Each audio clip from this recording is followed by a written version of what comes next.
ha. Cowboy.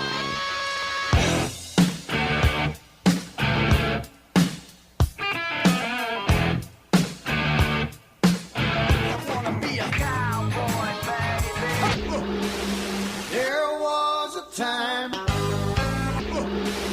Remasculate.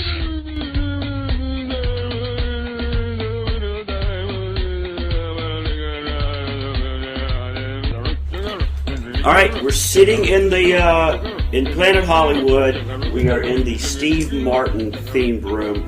I'm sitting here with Gooch. Gooch is the... You do afternoon radio here at KOMP, is that right? Yes, 92.3 KOMP on your FM dial.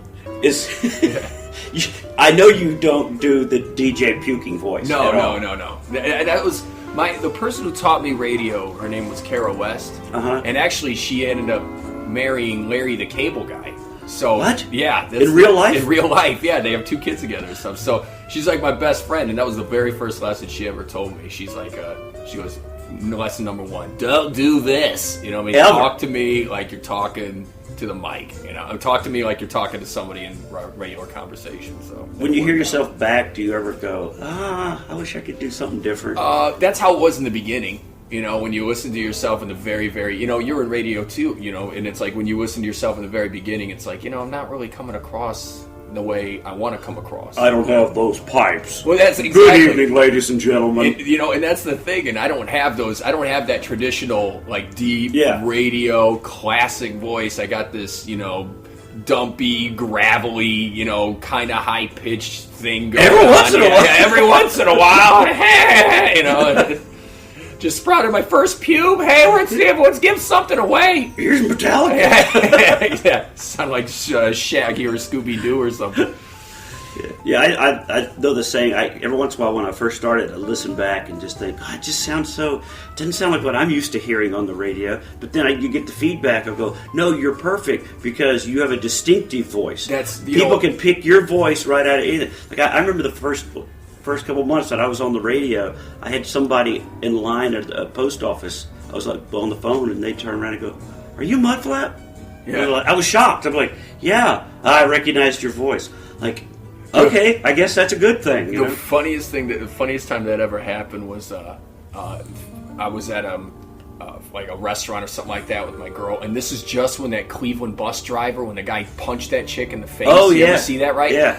And don't get me wrong, I'm not advocating violence against women, but Jesus. I mean, it was like, I couldn't stop watching it. It was just like one of the most crazy uppercuts I've ever seen. So anyways, the waiter, he's a young guy. I go, dude, come here. And he's like, which is kind of weird for anyone to do, but here, look at this random act of violence right here. So he watches it, and I start talking, and we start talking. He goes, I know you, dude.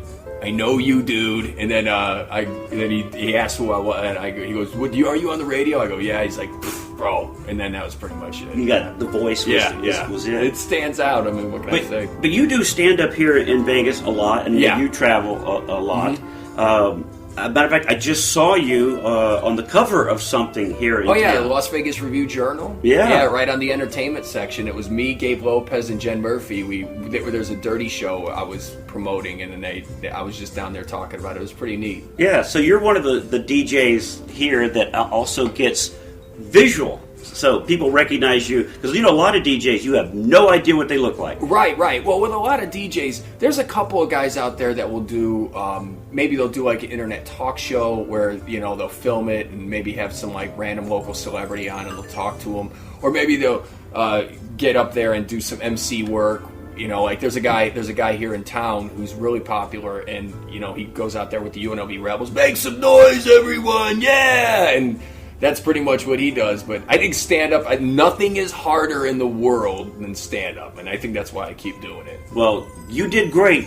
We worked together last week at Sin City Comedy Club. Bro. Thank you were murdering. Thank you. But you were great, because you murder only because, I murder only because you killed them in such a place that you left bodies, and I just had to chop them up. But you were like, it's great when the person in front of you just could leave the stage like with an electric guitar and go, thank you, good night. Exactly. Like, goodbye, Cleveland. Yeah.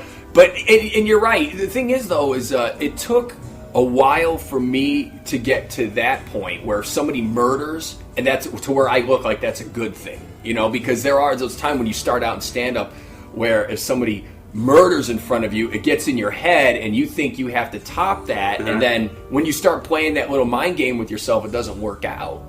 So but it's like now when I see someone murder in front of me, I'm like, okay, I can go with it. Right. But like you, it's like, and that was the thing, like at that point, like you're at that, you're at the point that I'm trying to get at, where it's like, who cares who goes out in front of me? I'm just going to go out there and murder and do my thing. Do my thing. And that's the thing. I've tried to describe it as like somebody asked me one time. It's kind of like surfing. If the wave is at a high peak, you have to know what point in the wave to hit it and start going. How do you ride this? You don't want it to crest when you get on stage. Then it's over. Yeah, exactly. You know what I mean? It's a wrap, dude. Yeah, I don't want to wipe out. Yeah, and you don't want the little wave to go. You don't want to go. No. You would paddle and I'll get the next one. Well, the thing is there are some comics out there. Somebody was asking me about that show, and they go, the Sin City Comedy, which is a great show. They said,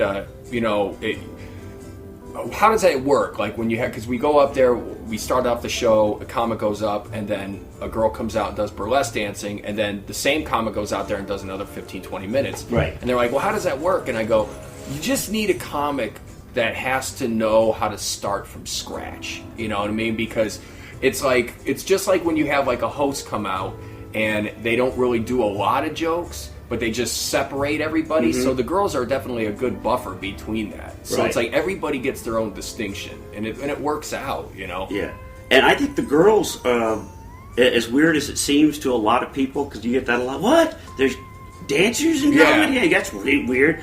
Well, I had some people come in last night that have seen me before in Vegas several times at the MGM or the Trop. They came in last night, and after the show, we were talking, and I said, "Did you know there was girls?"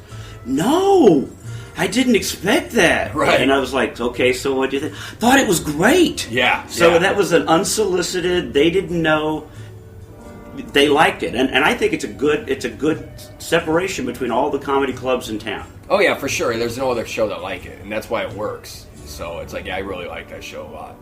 What is your favorite club to work in? If you even want to say this on the podcast, you don't have to. There's a number. I definitely like Sin City at the Planet Hollywood. That's just a fun show, especially when you get to interact with the staff a lot, and that's fun. You hang out backstage and learn some stories. We learn some stories. I don't know if we're allowed to talk about them on the air, but we learned stuff. We learned stuff. But then there's the Laugh Factory at the Trop is a real fun club, where it's just like they know how to pack it in. There's certain places out there that don't have the right vibe, though. I'm not going to name names, but it's like, but one rhymes with Rad Rarets, and so I'm just going to let you know. No, I'm just saying, the only thing is, though, is they say, this is the one thing I get from everybody that plays that club. Right. They just say, it's a great club, but it's a tough club. Like, it's not is open. Like you go to the Laugh Factory and in the Sin City, it just seems like the Sin City 9 o'clock shows. Like you go there and the vibe is different. Right. But it's like, but the other place, the place I just mentioned, it's very nice and very classy, and it's almost you kind of want it to be a little bit rundown. You know what I mean? A little bit, yeah. Because I Brad's club, if that's right. Brad. Whoa, what are you talking about? What? Wait, the one at MGM, whatever that club is down there. Of course, it is a higher end, kind of like you kind of feel like you ought to dress up. Mm-hmm. So it's a little more of the Vegas. Right. I like that sometimes because I like the change in.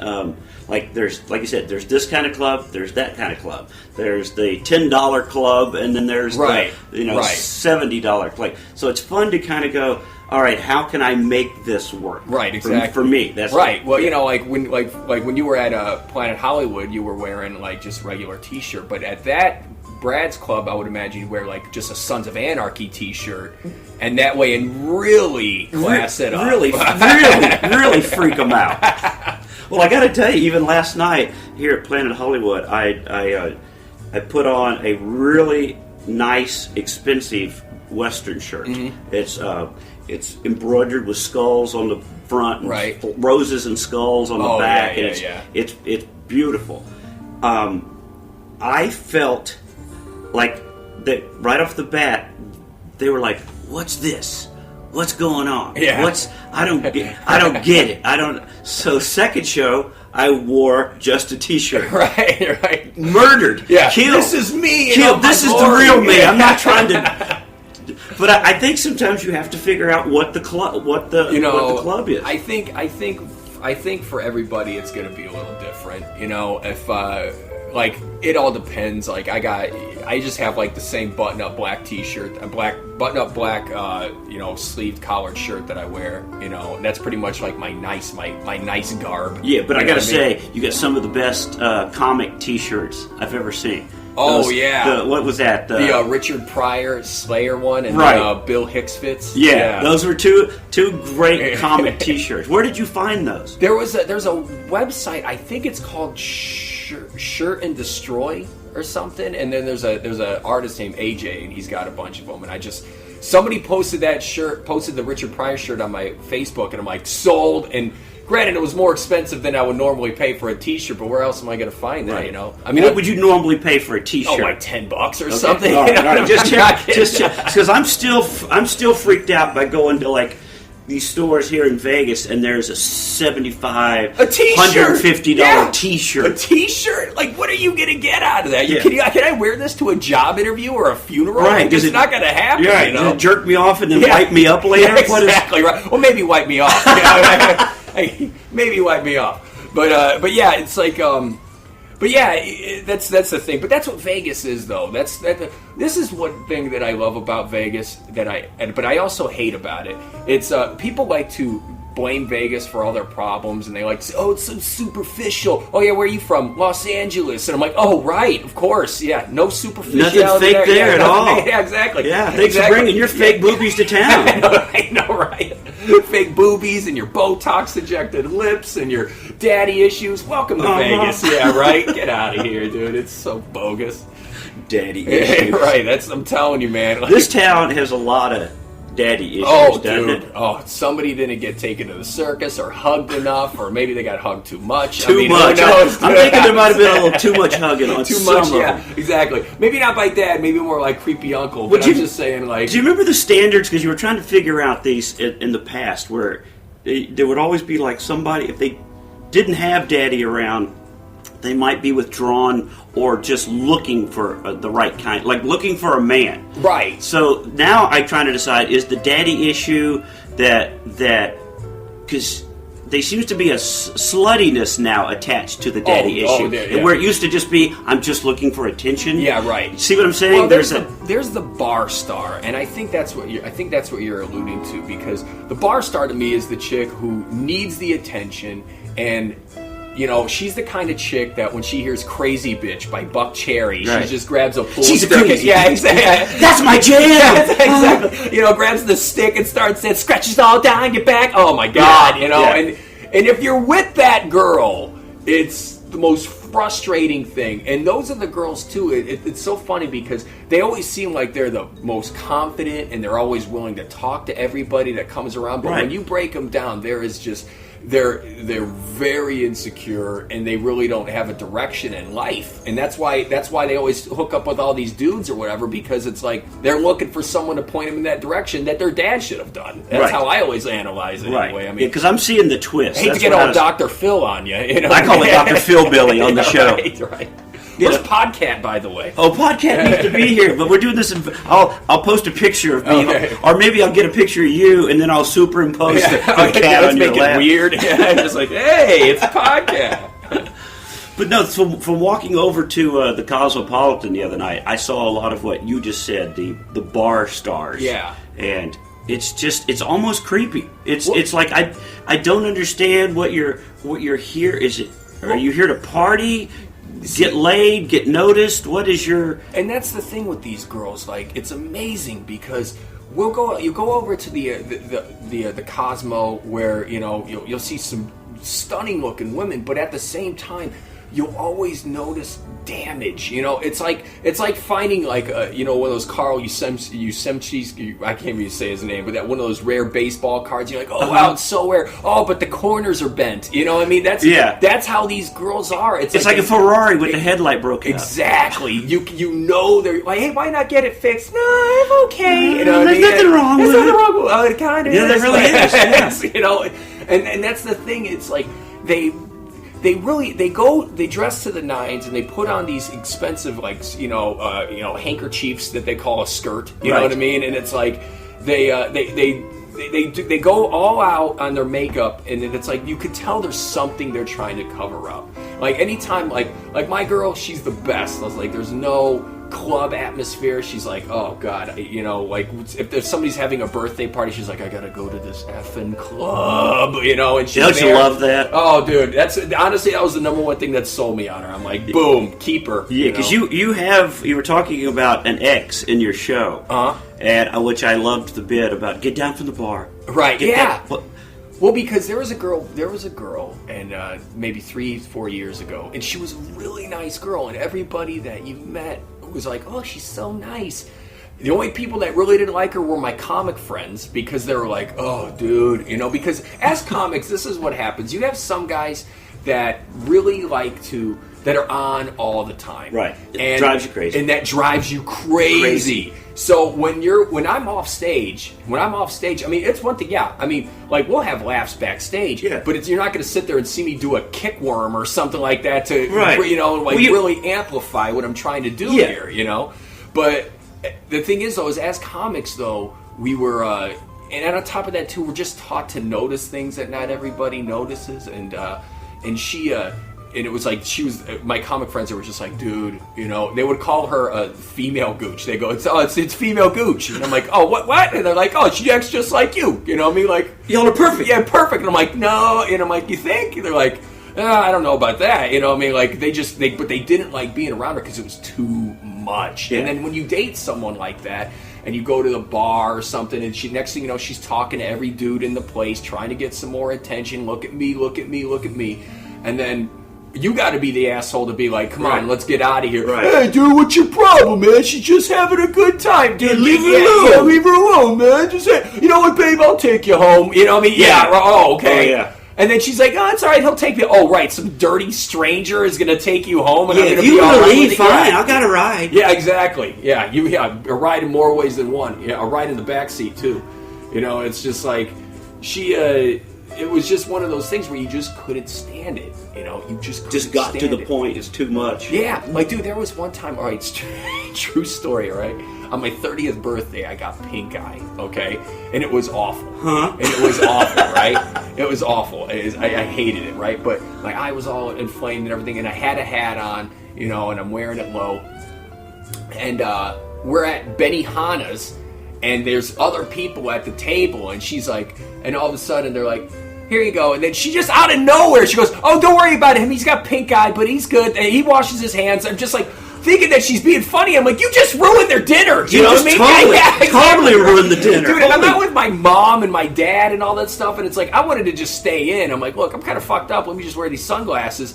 And they're like, no, just put a hat on, pull it down, you know what I mean, wash your hands or whatever. I'm like, all right. But then she brings it out to everybody. Don't worry about it. He's not really diseased. Yeah, it's not leprosy. Yeah, go ahead and go for it. Yeah, there's a cure for pink eye. It's totally okay. Meanwhile, I'm over here feeling like I'm the outbreak monkey. You know what I mean? Like I'm the host organism. Like, no, sorry about that, everyone. It's all because of me. What was the final straw with this disaster? We just kept arguing, and finally, one day I woke up. I had a radio remote. I had to be at 10 a.m. So I woke up at 9. By 9:10, I was broken up. When she immediately started bitching. I go, that's it! I can't take it! We're done. And that's how you know you're done, when you just keep saying we're done, like, over and over. Like something snapped. There was a glitch in the computer. We're done. Yeah. All of a sudden, it looks like Jack's manuscript from The Shining. You know what I mean? It's like, we're done. Next page, we're done. I just can't deal with it anymore, man. And she goes, what are you saying? What are you saying? What are you saying? What are you saying? I'm saying we're fucking done. I can't take it. You know? So, dude, and it was so funny, too, because, I had to do that, and then I had to go do my show, and I got off at 7 o'clock. I came home at 7, all of her stuff was gone. It was a wrap, and then it was toodaloo, see you later, babe, you know? Yeah. I mean, again, she was a nice girl, but...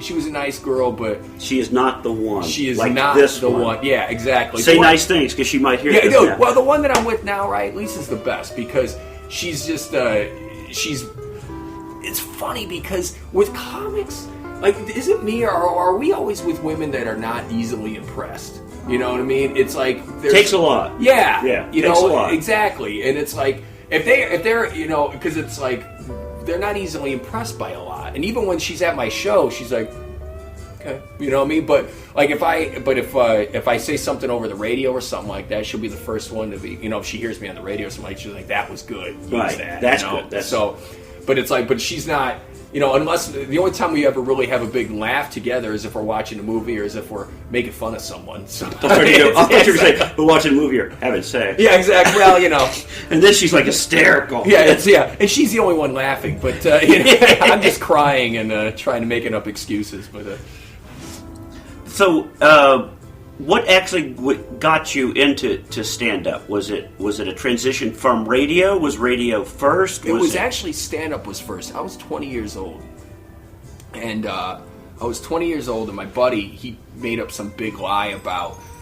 He was in a frat, and I should have known better because he hated the frat, but he was in this frat, and he's like, I got you picked to do some entertainment thing, and I got to do comedy, and you're the funniest guy I know, so we'll have you go down to this bar, and all the frat guys are going to be there. And I'm like, all right. So I go down there, there's no one there, and he's like, I go, where are all your buddies? He's like, oh, I lied. I go, what? He's like, you've been talking about it forever, so just get up there and do it. And I go, I don't have any jokes, you know, and he's like, just get up there. And thank God there was this guy named Bob Perdue, okay, and he's still in town, and he's got a voice like this, and he tells jokes. And he's a cabbie. Right. Okay. Yeah, and he before it was Bob Perdue, now all of a sudden it's Bob the cabbie guy, right? Which is like, you know, Larry the cabbie guy. Exactly. Very, very easily played off. But he's like, so I'm driving my cab the other day, and I hit a mime, and someone said you should probably bury that mime, and I said a mime is a terrible thing to waste. And then he would have this creepy smile after every one of his jokes. So everybody would always go up after him, and they would make these jokes about, so I was killing a hooker the other day. And it's just, I have a hooker in my cab, in the trunk of my cab. And it's just, and he went up right before me, and then as soon as I saw that, I'm like, I can do this, you know? So I went up there and bombed, you know, and then I went back the next week and bombed. And then finally I had some friends come out there, and I felt like I did good in front of all my buddies, but they laughed. But as we talked before, when you bomb and then you bomb again, you might have been onto something. You might have been onto your own style of comedy, and you should have stayed bombing, apparently, right? Right. Well, this is what happened in Vegas. Like, I would go, after a few years, I would go to the bars, and I would kill at the bars. I would get really good.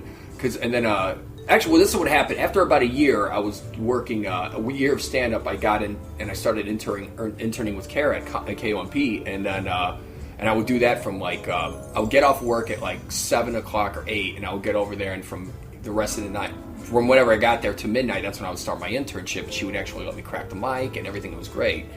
And so I did that. So stand-up kind of took a back seat for a few years. But the thing is, though, is all I did was. Actually, it took a back seat for maybe 7 years because, like, I was still doing stand-up. I was trying to do it as much as I could. But if you're only getting up once every 2 weeks, once every month, you know... You're not getting the chops. You're not getting the chops, yeah. You know? And on top of that, you're only doing bars.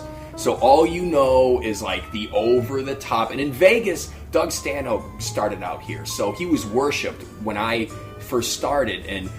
You know, if you know, and for those of you who don't know Doug Stanhope, he's over the top on everything. I think he's great and he makes me laugh, but he's way over the top and talks about a lot. And the subject matter isn't what you would hear at a normal comedy club, at a casino, club, exactly. Yeah. You know, and so I would go. Had my little set at the bars, and I'm over here shocking, and I'm killing at the bars, and then I would try and get into a club, and I would bomb, and I had to start all over again and retrain myself and try and find like some material. And in Vegas, every comic will tell you Vegas is the hardest place to play. You know, Vegas and Atlantic City, stuff like that, because there's so much entertainment going on here. And on top of that, people aren't paying for tickets most of the time. They're getting free tickets, and then, you know, and they're like, let's just stop by here and check it out. You know, that's always the attitude with a Vegas comedy crowd. It's like, let's just check it out. You know, it's cheaper than the Beatles show. Exactly. Let's go here. Yeah, right. Yeah, I don't want to see Love. You know, people dance around in brightly colored clothes to the great soundtrack. You know, let's go check this one out for $10. Yeah. Oh, speaking of Beatles, I found a story. This is one thing I was going to bring up to you. I found a story a friend sent to me yesterday that a dentist in the UK wants to clone John Lennon because he has the tooth. Yeah. Did you see that? Right. Okay. What do you think? Is that a yes we should or a what the hell? Well, I would like to see a John Lennon grow up in this era, and then I would like to see if he would write Imagine 30 years later. You know what I mean? Something tells me probably not. I think his version of Imagine might be something like, hey, hey, hey. Hey, Imagine. Hey. Woo, woo. You know what I mean? Throw your hands in the air. Imagine. Yeah. And that's the thing. Like, you gotta wonder what that would, because if it's going to be cloned, maybe it's going to have the same brain activity, you never know, or maybe it's going to be a slightly more retarded John Lennon, and he's just like going to do Barney songs. And his song, his first song will be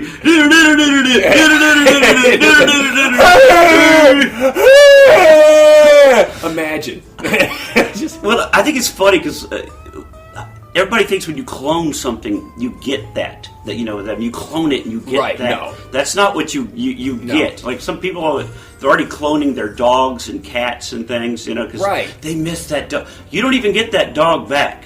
You get something that looks like or it might be the exact dog. It looks like that dog. Well, right, yeah. But doesn't a Chihuahua already look like a Chihuahua? Well, doesn't a Samoyed already look like a Samoyed? You can just get a new one, for God's sake. Why would you clone? Why would you spend millions of dollars? I don't even know if it's legal, but I mean, why would you spend thousands and thousands of dollars to clone a dog that, you know what, just have the memories that you have. Yeah, because you're not getting that dog back. Yeah, you know what? And then when the dog dies a second time, it's going to be hard again. You know, I mean, granted, I'm sure every time the dog dies, it's going to be a little bit easier to take because you're like, oh, we'll just get the newer model, you know, but it's... Right, but it's not going to have the same personality. Right. It doesn't bring you its water bowl when it's thirsty. You're going to have to retrain it. It's not like you're going to get the same dog. Yeah, so I think the only reason cloning might be in handy, it wouldn't be about cloning to get like John Lennon or cloning to get your cat or dog.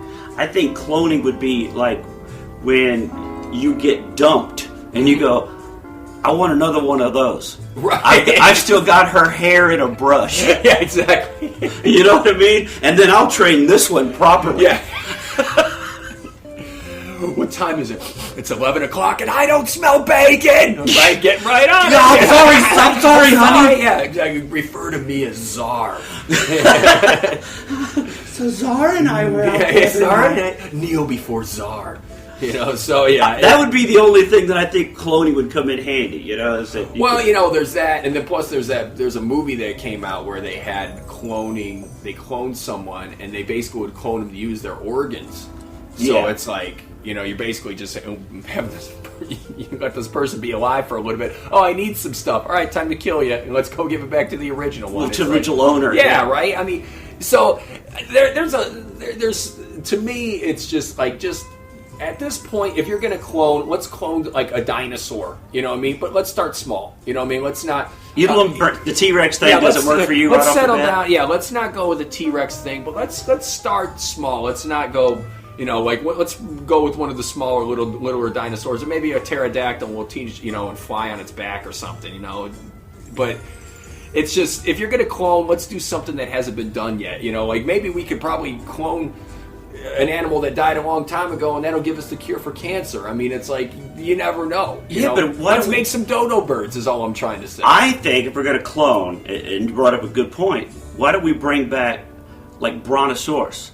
Because look how much people we could feed. How many people we could feed? Oh, that's a good point. With a like, you know what I mean? Because you always see the Brontosaurus ribs and the Flintstones pull over the car. Yeah. Giant rack of ribs. They could.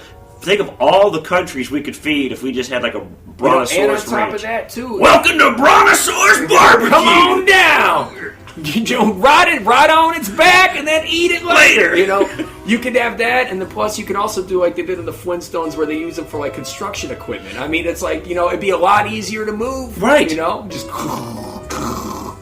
you're back to just all you got to do is train them right. Just That's it, get exactly. it early, train it. Just like your calm girlfriend, you got to train them. You know what I mean? I think we could be on to something. I'm telling you right now. Let's get some lab coats and some clipboards. Let's do it.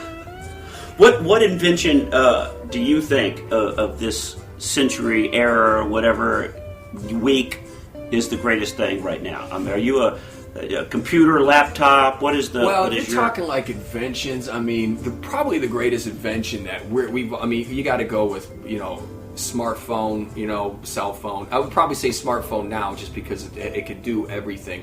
It's become so integrated into our society that you can't do without it. You know, like if I don't have my phone on me, I'm like, what's going on?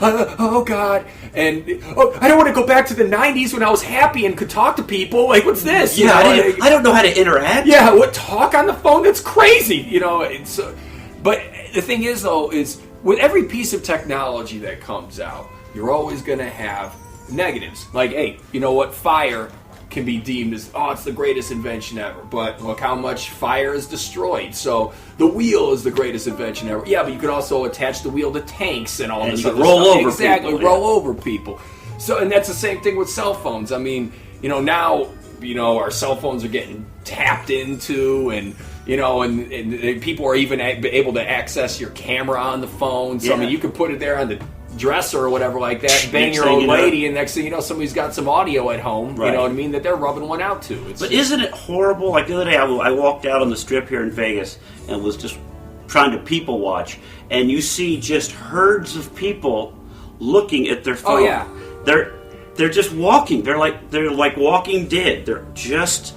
You've seen it. Oh, dude, they're total zombies, and that's what I'm getting at. It's just so much technology. Look, the worst thing, like just like the internet. The internet was, oh God, it's the information superhighway, and we're using this to get the podcast out. And there's so much good things that go along with the internet, but at the same time, the internet has also made it very easy to molest kids. You know what I mean? It's also made it very easy to organize certain groups that you terrorists. Yeah, you know what I mean? And it's like, you know, stuff like that. And there's so, with every great thing comes the negativity that's involved with it. And same thing with my phone, like cell phones. Like, love my girl, like I mentioned, but Jesus, just get, you know, like we'll be hanging out, and then she's a hairdresser, so she gets a lot of emails and Facebook messages from clients asking her when they can make an appointment. So I'll be hanging out, so we'll be out with friends or whatever like that. She's on her phone, and she's like, you know, and I look over and I'm like, hey, wait, what are you doing? What are you doing? What are you doing? What are you doing? Who's know that? What I mean? Who's that? Who is that? Who is that? Are you banging him? You know what I mean? It's just like, but it's like,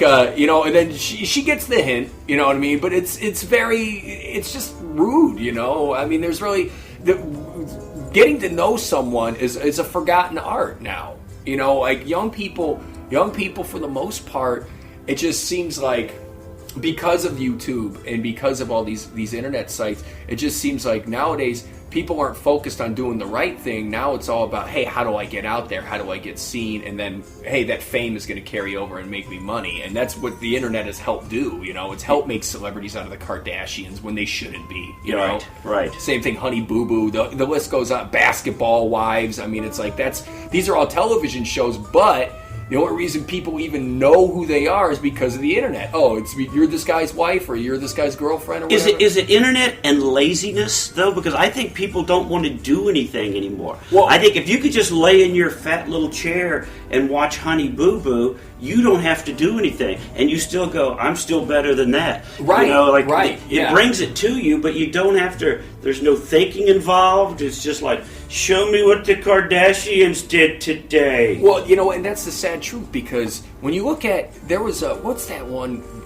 WALL-E. You ever see WALL-E, right. the Disney one? Mm-hmm. And it's, my boss was talking, he's like, you know, it's kind of a sad depiction of the future. Like, everybody's just fat and watching TV. And honestly, that's That's what's going on now. You know what I mean? We used to be the fattest nation we used to be the fattest nation in the whole world. Now we're number 2 behind Mexico, but still, where do you think Mexico learned it from? You know what I mean? It's like we exported it. We exported fat over to you. You know what I mean? Like it's just. Yeah, we were talking last week. I had Mark Germain, who was Mr. KFI, Mr. KABC, the DJ, and we were talking about the Wally thing, and it was weird how that's almost. You're right. It's become a prediction of the future. That was just a cartoon, but now that you think back on it, you go, God, that really is like one of those. I mean, you look at some of the things, you look at, it's funny because you look at something like Back to the Future 2. Remember how that was the depiction? Granted, we're at it now, you know, where they said it was going to be, and, you know, and the Cubs still haven't won the World Series, but it's like, you know, they had some cooler things. Oh, a jacket that dries itself, and shoes that lace themselves, and they have those now. You know, but nobody Velcro. wants to wear. Yeah, exactly. Nobody wants to wear that. So they have those now. But you know, people are, oh, where's the hoverboard? Where's the flying cars? I'm like, yeah, but you know what? They were still having projection screens in that future. You know, and they had. You know, nowadays you got HD TV where it looks like where it's better than being there. And the color is even more vibrant than being there in person. And it's. But look at Star Wars. Even go to Star Wars. Star Wars had that projected image. Yeah, the hologram. The hologram. Yeah. They had the hologram back in that was the 70s. That they were like, we're going to have that. And there was talk for a while that there was going to be hologram TV that you could actually watch, and it would look like it was just going on in front of you. Right. Well, you know, then they got 3D TV, you know, and that's, you know, kind of stupid. Hasn't really caught on. Yeah, you know. But so okay, you brought up the hoverboard and the flying cars. Right. This has always been my thing about it, because I hear people do that too. You know, we're supposed to have the flying cars. Yeah. We have the capabilities. We always hear that. Yeah, but you want to know why we don't have flying cars? And I'll give you the perfect example of why the government or any doesn't allow us to have self-checkout at Walmart. If you have trouble actually doing self-checkout, do you really want that person driving a flying airplane? Do you know what I mean? If that's why we're not allowed to have it. I don't understand. It's right in front of you. Yeah, you push this and you slide the card. Is it cash or check? Wait, I'm using a credit card. Why isn't it? You don't deserve. Yeah, you don't deserve a Mr. Fusion on the back of your car. You know what I mean? Exactly. You don't deserve that, and you're totally right. And on top of that too, people are, what, we need flying cars. Well, how are you going to have a freeway or anything? You just can't have flying shit everywhere. You can't drive now. Yeah. How can you know what level you're supposed to be flying? Yeah, and you're flying at an altitude of 31,000.223 feet. Yeah. You know, and exactly right. That's what I'm saying, and it's like the public. And this is the sad truth too, and it's just the public is so. And I really do think it's because of television and the entertainment aspect of it now. Like I actually heard a good interview. It was one of the guys from Cheers, and he was talking about why that show was so different. And he goes, you compare it to shows now, and the humor is different, and it's because the writers on that show were the last writers that appreciated books, and now the writers on every show grew up watching television, and it's like, you know, and it's the same thing. I totally agree. They're eating themselves, kind of thing. It's like I saw that like every Christmas. How many versions of It's a Wonderful Life do you get on TV? What parody of a Christmas Carol do you get on every episode of? Exactly. You know, exactly. And that's the thing. And it's like, oh, well, it worked on Different Strokes. Let's have it work on a Big Bang Theory. You know, and that's right. And that's really what's happened. And it's sad because, you know, there were so many, like, you know, everybody says that every aspect of entertainment goes back to Shakespeare, right? Because he wrote out so many different scenarios. That's what they say about Sons of Anarchy, which is Sons of Anarchy is Shakespeare on bikes. Exactly, yeah. I just hope Jax has a big Gemma. But it's like, you know, that's going to be weird. I don't know if I'll handle that. You know, I think that's the weird part of the mom issue. Yeah, right. You know? All of a sudden, that's the end. You're just like, what? It's like, I don't know if you ever see, there is a show, I don't want to name the show, but it's an HBO show where they had that. And I mean, it's so fun. Me and my girl were watching the episode, and we're just like, no. It's going, and I mean, it's full on, and it's just like, God. I think there was a movie a while back called, I think it was called Welcome to the Dollhouse that did that. There was like, you saw it building up to the possibilities that mom was going to seduce the kid just because she's lonely. And you're like, this could be the creepiest thing I've ever seen in my... No matter how many turpentine showers I take, I'm never going to get clean, dude. Forget daddy issues. That would be the worst. Can I get an eyedropper full of bleach, thanks? It's just like, I'll never forget that. Goodbye, sleepless night. Well, you were mentioning things like that you see in those movies about which is supposed to be the future. I thought of this the other day because remember in the past to show that it was supposed to be the future, like way off in the future, they always gave us a black president. Yeah. Oh yeah, like Fifth Element. Yeah, exactly. Right. Yeah, all of a sudden you went from beating up Hulk Hogan and No Holds Barred to being the president of the world. By the way, not just America, the world. Yeah, and that was supposed to be the future. Yeah. So, like, I was thinking that what are they going to do now as writers and they? Oh, exactly. What will be like? There is a crippled Asian woman, or it'll be like we'll have a zebra as a president, but he talks wacky. Yeah, because they're going to have to do something, right? Well, and that's the thing. Like, I think Fifth Element was like that was the movie that I'm like, all right, this is way more futuristic than what I grew up with. Like Back to the Future, for example.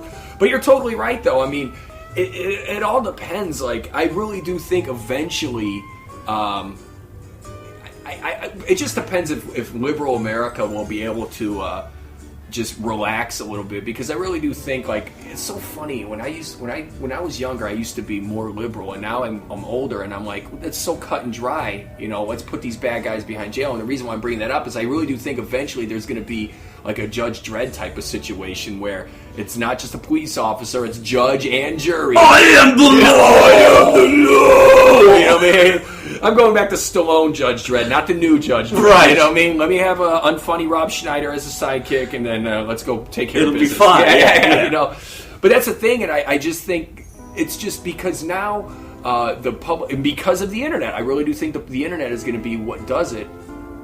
It's because I just think because now the internet, everybody has access to information all the time. Before, you'd have to make sure you get the paper and have time to read the paper, and then it was TV came out and you had to be there for the news. There was no DVR, there was no VCR in the beginning, so everybody was glued to their television sets and newspapers reading about what's going on. And now, because of the internet, they don't have that, and they can get it whenever they want. And then the worst part about it is they don't just get the information, they get it from some third source or some. Now all of a sudden the conspiracy theory. They get it from Facebook. Yeah, you get Facebook, and then it's just, and now everybody's information is halfway true now. And I'm not even saying it was true back then, but it was more true because there was the standards. I mean, I went to school in college. Journalism was my minor, and it used to be just who, what, when, where, how. That's what you did. Yeah. You had the respectability of journalism because you didn't want to stray from that. If they didn't believe you, you lost all credibility. Right. It was, and now I don't think people even care about. They want the breaking story. They sell more papers. Whatever. They want. It's not about credibility. And here's the worst part about it: they want the breaking story, but they want to report it the way they want it to be. That angle. You know what I mean? And it's like, I'm not trying to bring up old wounds or anything like that, but the whole Trayvon Martin thing. I mean, it was when I first saw the picture of him, I was like, whoa, that kid. We got to do something. And then, wait a minute, he's not a cute little 12-year-old kid. He's a 17-year-old, 6'3", 165. It's a big guy. It's a big difference between the pictures they posted. Exactly, and it's like, and of course, and of course that there was such a public outcry when they originally saw that picture. Mm-hmm. And even today, when you see people, carrying around, for Trayvon and the marches and all that stuff, those aren't the pictures of him at 16, 17 years old. They're still using the 11 or 12-year-old. Right. They're not the pictures that they show him flipping off on Facebook. Yeah, or the thug life thing he's trying to portray on Facebook. And that's the thing. And it's like, and it's just, and of course, the public is going to be so swayed when they see a picture. A picture paints 1,000 words. Yeah. And that's exactly what's going on. And then, but it's just one of the sad truths out there. And it's amazing because, like, whenever you would bring up something negative about him, about Trayvon, people will go, oh, you're trying to ruin his memory. But whenever they brought up something shitty about George Zimmerman, it's like, that's right, go get him. And it's like, well, you can't. It goes both ways. Yeah. This is a court case we're talking about here, and lawyers are going to use everything they can. Yeah, I was kind of not confused, but trying to figure out what was going on. Why it became such national attention. And I think it fell into play right about the time they were talking about gun control. Right. So I think they were trying to do this, like, look how bad, horrible, we should be, quote, controlling the guns. And it's really weird how I think the government wants to control the guns these days. This is my take on gun control. I think both sides are... I think both sides are very passionate about their beliefs, and I understand both sides. I'm like, all right, well, let's just do gun control. You know what I mean? Oh, we can't have that. They're going to tell us what guns. They're not putting a limit on how many guns. They're not putting a limit on how many guns you can own, and they're not putting a limit on. Granted, the clips are trying to put a limit on, right. which But this is the thing, though, and so I'm always like, well, what's the big deal if they just kind of monitor you having guns? But then at the same time, you see all these people going, we got to get rid of the guns, and we shouldn't have guns. And I'm like, whoa, settle down, because right now we've dug ourselves in such a deep trench that you have to, you got to protect yourself. And that's the thing, and it's like you can't let the bad guys have the gun, because they will. See, that's what laws. That's my argument always is. We need these laws. These laws. Bad guys don't follow laws. Bad guys don't follow laws. How hard do I have to push this to you? Exactly. Bad guys don't. You know what car windows do? They keep good people from breaking in. Right. You know what I mean? Yeah. And that's the thing. So I'm like kind of torn on the issue because, and another thing too with gun control, it's like, all right, fine.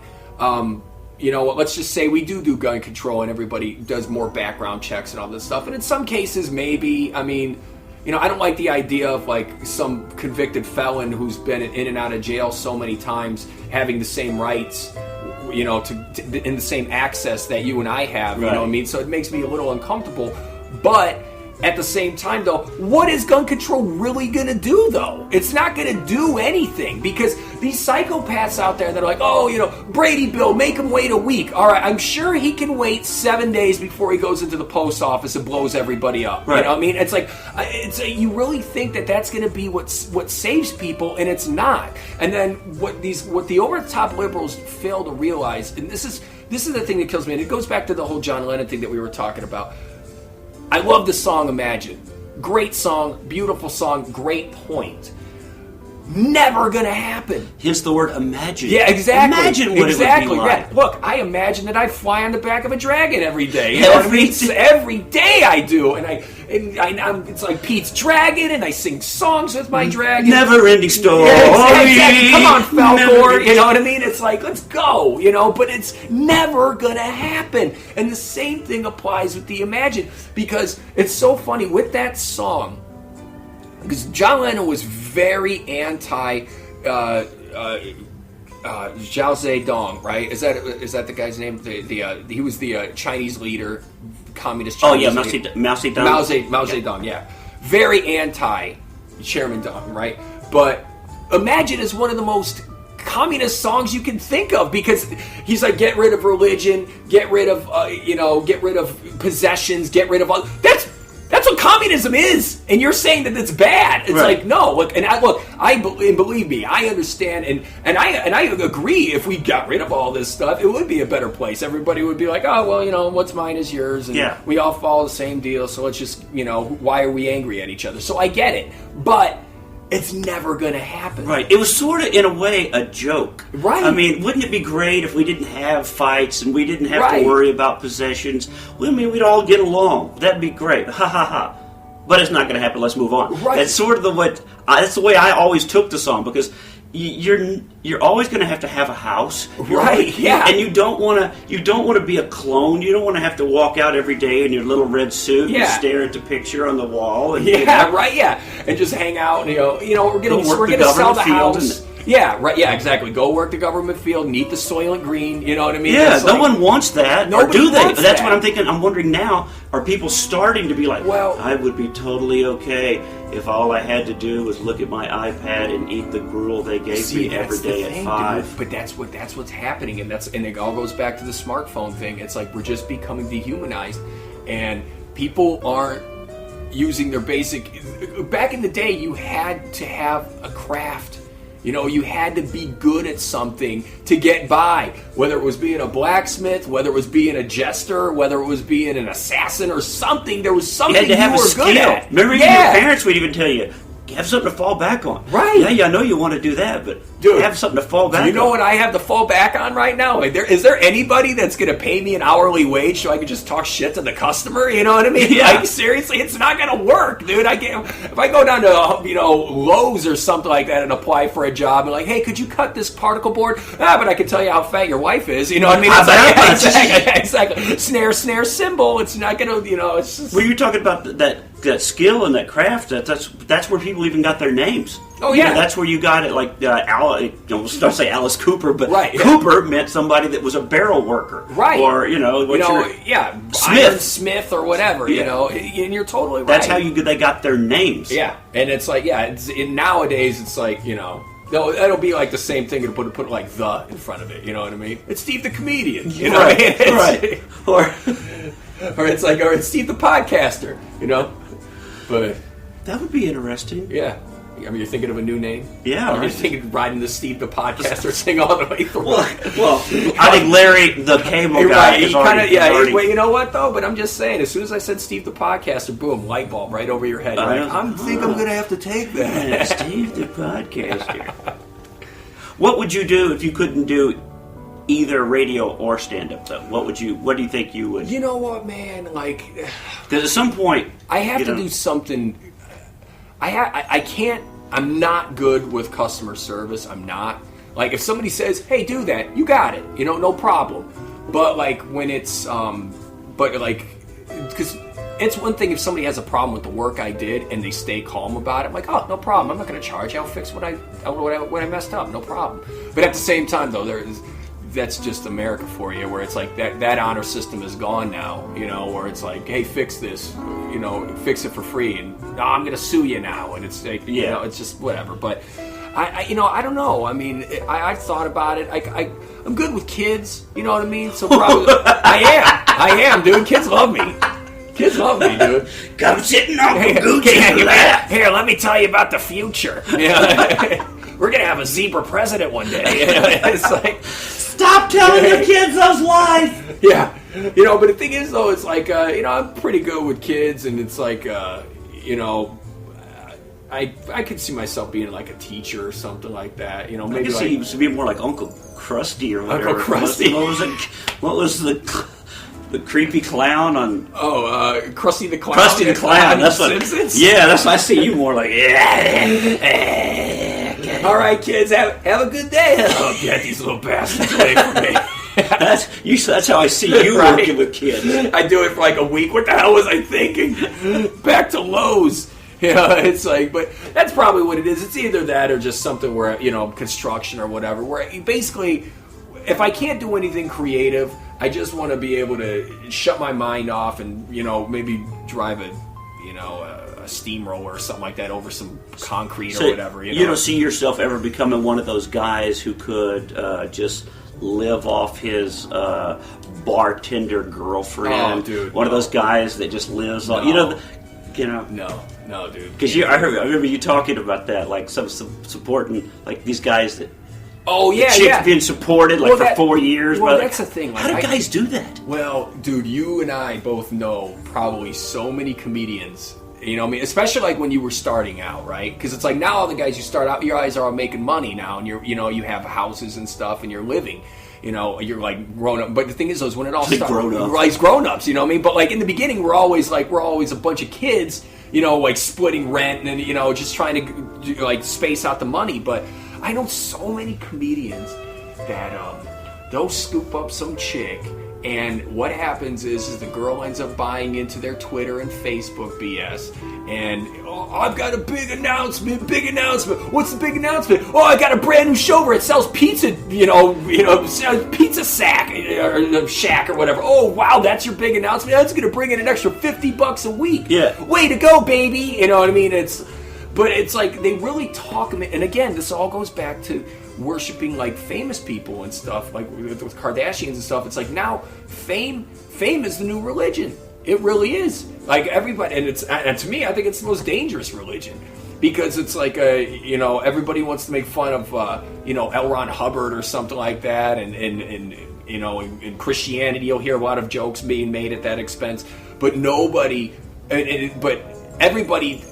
It's all about worshiping the celebrity, and there's so many guys out there that talk their girls, and it's always people that are creative, like comics or rock stars or something like that, that are able to talk a girl into believing that once I make it, I'm taking you with me. Yeah, because I'm a director. I'm really, that's what I shoot short films. Right. You making Vine videos? Yeah. Right. Yeah. Exactly. I'm making short films. This 6-second video, cut. You know what I mean? Like really. And that's the thing, man. I mean, it's a totally, and these women, they buy into that, and especially with comics, it's like, it's funny too because one of the guys I know that does it, he goes around town, and they're like, hey, what do you think of this dude? I'm like, he's an all right comic, he's good, and they're like, I mean, are you gonna have him headline? No, I'm gonna have him host. Like, why would I have him headline? And I'm like, well. If you look on his Twitter account or something like that, it's like, I'm blowing up, and hashtag, oh, God is so great. Why? It's because they got like he got you an opening spot somewhere. Yeah, right. Yeah, and then it's like it'll be like opening spot, or maybe they landed an extra part in a TV pilot or something, and it's like. I'm like, for real, like, you know how it is. Like, you go, like, you flat out to I go, how you want me to bring you up? It seems like, say Comedy Central. That's, nobody really gives a shit. And that's really what he says, right? Nobody cares. And but this guy's over here like, well, tell him I was on this show and this show and this show and this show. And I'm like, you were? Like, what? Yeah. You were, maybe the editing room floor, and that's the thing. It's like, and because they do that, these women, they buy into it. And they really do think that these guys are going to blow up, and then they're going to be able to quit their jobs, and then he's going to take care of me, and we're going to own an island in the Bahamas. Yeah, he's going to kick you to the curb the second he finds someone thinner. You know what I mean? And that's what always happens, and it's sad, and it's just a nonstop thing. I could never be that guy. I could. So you're not one of the self-promotion guys dude, I'm the worst at self-promoting, there's several. Dude.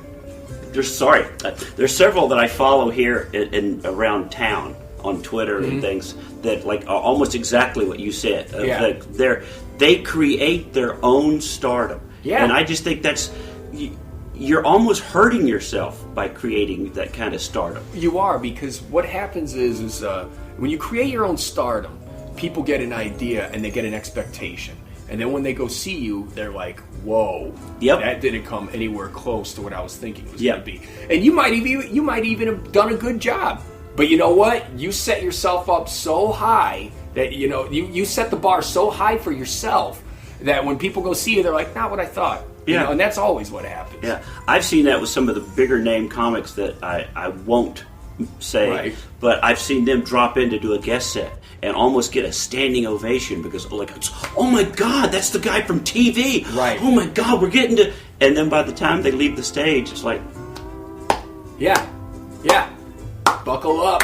Hello, reality. Hello, reality. And that's what happens. And that's what I find so annoying as a comic, and sometimes even the people in the audience, they're like, how is he a star and you are still doing this? How have you not gotten a TV show? How did you go and follow that and kill and go? I don't know. It's all about timing. Life is all about timing. It's always about timing. Did he know somebody? Was he in the right spot? Good for him, I say. Hopefully the right spot will still... Right. And the thing is, though, is everybody's got those opportunities. And that's basically what it is. And that's what so many people really don't understand about fame. I mean, say what you will about the Kardashians. And as much as I hate them, right? I hate them. And I really do think they've killed young women are ruined forever because of them. Right. And it's if I make a sex tape, I can be famous. Exactly. You know, and now look at them. You know what? You got the one broad that she ended up teen mom. She ended up going out there and banging some porn star, and it was this.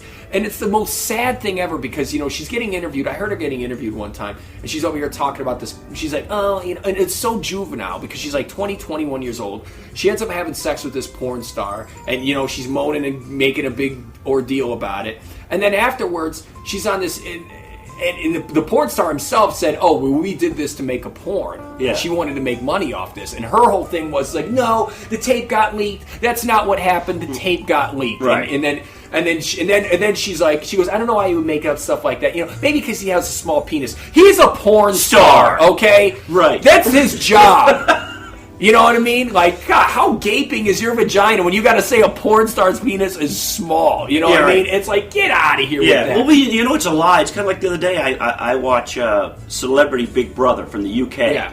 And Dustin Diamond is one of the celebrities on, and they ask him in his introduction about the tape. He came right out and said, "Hey, I heard the Kardashian and Paris Hilton made like millions of dollars." Right.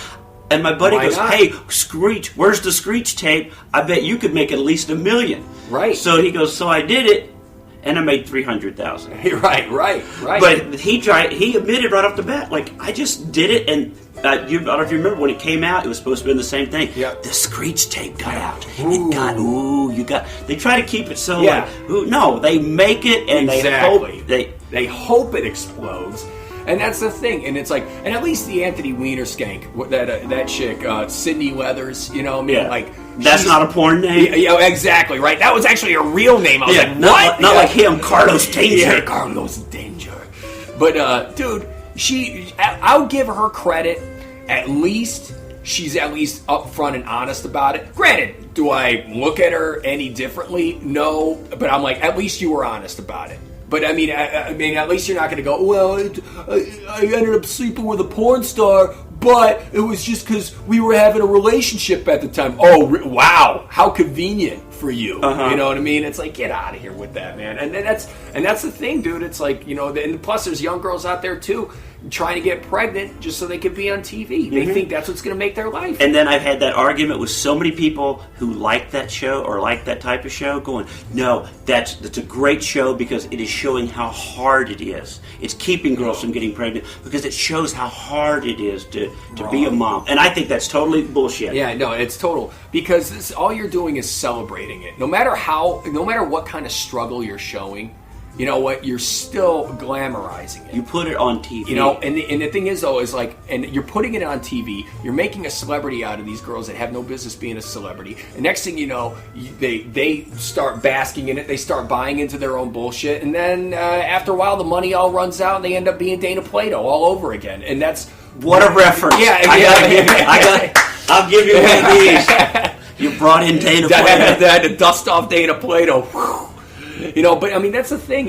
That's what happens, though. And there's so many people out there that are misled, and they go like, somebody's like, "Whoa, Gooch, are you trying to tell me you wouldn't like a reality show?" Well, it depends what it's about. I don't want somebody following me around every single day the second I wake up and watching me argue with my girlfriend or something like that. I don't want that. They don't want you to show your fuck-ups. Yeah, dude, I'll take that. You know what I mean? I'm more than happy talking about my fuck-ups. I've got so many, dude. We'll be here all day if you want me to start talking about my fuck-ups. But the thing is, but if it's like, you know, me going to a dingy open mic comedy room or something like that, or me trying out another job like, you know, Mike Rowe or that Dirty Jobs show that he does. That could be somewhat interesting because it's always going to be somebody's individual take on things. But when you're just saying, oh, this is someone's everyday life. She's 16 and pregnant. Oh, she's really stupid and she has a hard time staying at school and her boyfriend's leaving her and wow, didn't see that coming. Did we really even have to make a show about this? We already knew this. Yeah. You know, I mean, this doesn't make it any more real. Yeah. And on top of that, this is reality television. It's not real. Something has to happen, and then they go, okay, cut, do that whole thing all over again. You know, that's what always happens. And then it turns out to be they always end up here in Vegas. Because, like, just driving down the street, there's a sign talking about that girl from the 16 and pregnant. Oh, yeah. Abraham, whatever her name. Farrah Abraham. She's at the Crazy Horse. Yeah. So she's gone from that to now I'm at a strip bar. Yep. And I don't know. Heidi Montag That's is another one. I just started to bring that up. Yeah. I saw that sign yesterday on a back street. We were coming back from a radio thing and took a back street, and it's not even on the strip. Heidi's name isn't. It's on one of the back roads over here. And it's like, as we drove by, I caught it out of the corner of my eye. I was like, was that Heidi Montag? Yeah. So it was. Yeah, dude. So she's doing at the Crazy Horse? She's doing her thing at the Crazy Horse. And I don't know if they're dancing or if they're just signing autographs, but that's the thing, dude. And it's only a matter of time until they bring Sydney Leathers to the Crazy Horse. And it's like, it's just America's fascination with people in front of the camera. I don't know why people even care. Like my mom.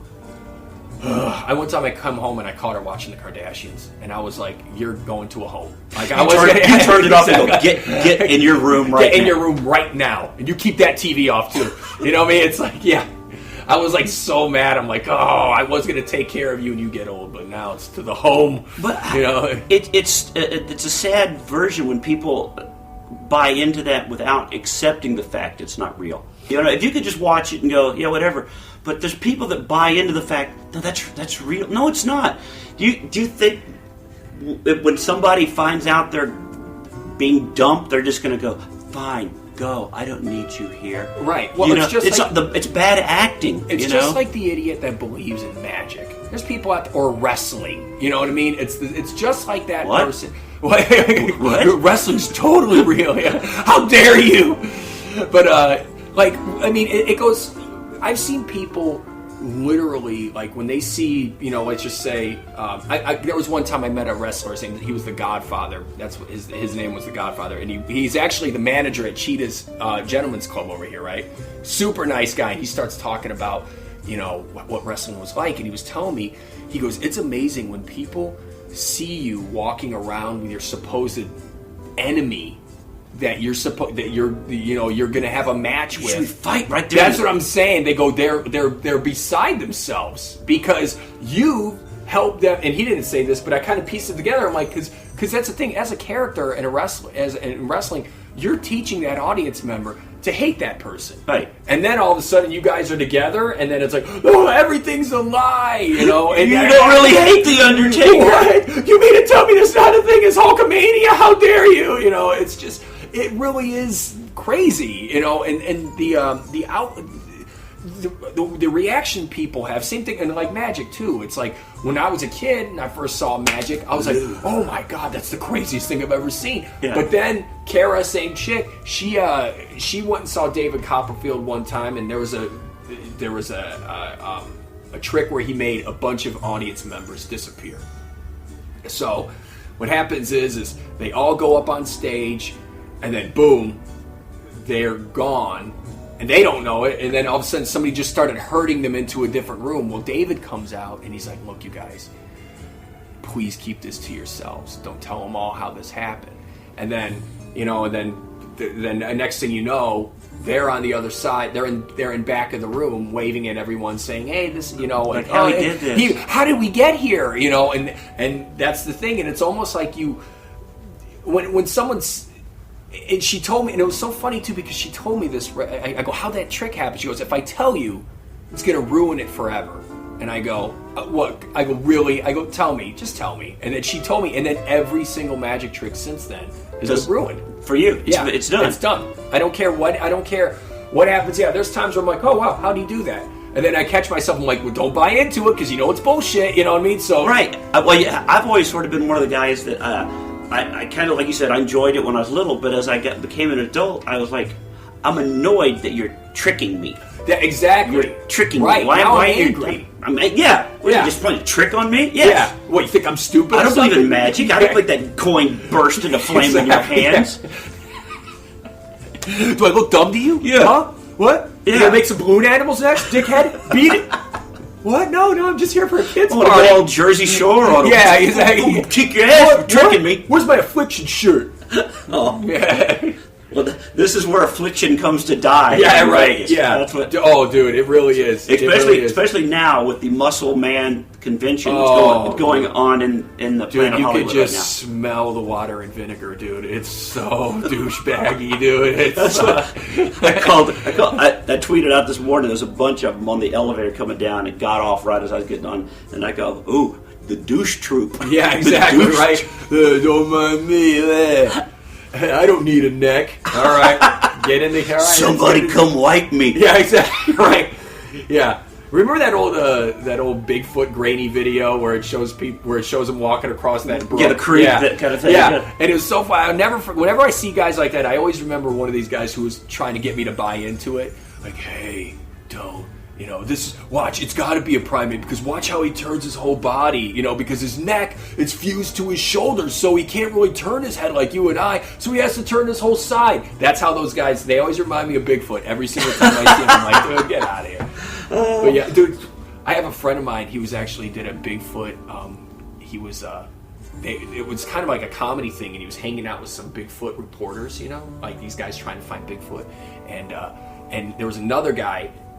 His friend was with him, and anyways, his friend went like into the woods or something like that to go take a pee, and they didn't know what was going on. Anyway, his friend let out this yell. He goes like, "Rah!" Right? Everybody freaks out. They send this sound to UCLA. No one knows where it is. No one knows what it is. I was like, we think we heard Bigfoot. We think we heard Bigfoot. Meanwhile, it's my buddy's drunken friend. Just out taking a pee in the woods. Yeah, just let out this random yell. That's just to let you know, man. Everybody's always trying to pull the wool over your eyes. Man, all right. Well, see, we did it. We're at an hour and 10 minutes. That's typical of my podcast. Very fast. I'm so glad you came down here and did it. Thanks, Steve. Thank you for having me, man. And once again, I got a podcast. It's called Rise to Offend, and I'm on Twitter at YourBuddyGooch. But yeah, man, thank you very much for having me on. Plug it a little bit more. I should have brought that up. Rise to Offend. Rise to Offend is my podcast. You can get it on. It's me, my friend Dennis Huff, and my friend Petter Speich. Right. Mm-hmm. So it's like we just talk about whatever's going on. It's about the same thing, about an hour, and we do musical bits and you have a lot more production. Yeah. I enjoyed yours because I told you earlier I listened to yours because you guys do like their song parodies and commercials and things. And yeah, it's really and it's a lot of fun and then I also got I'm available on KOMP Radio. It's you can listen to me comp.com. I'm on Pacific time 2 to 7 and I'm on Twitter at YourBuddyGooch. Thanks, man. Appreciate thank you, man. Thanks for having it. It was fun. I think we solved some of the world's problems. We did. We remasculated some people. Remasculated them indeed. All right, thank you, brother. Sure.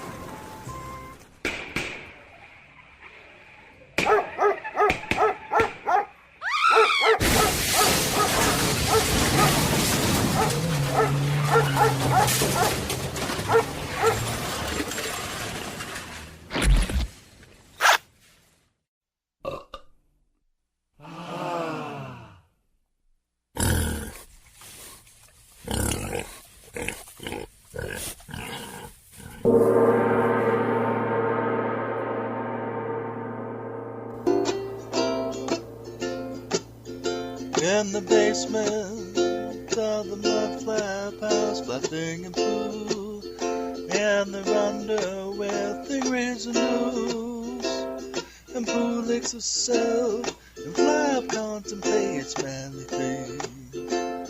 He thinks about guns and trucks and Stooges 3, men and boys, and that doesn't sound right. He thinks about boobs and bacon and power tools. Come with me, let's remasculate. Oh, won't you come with me and remasculate?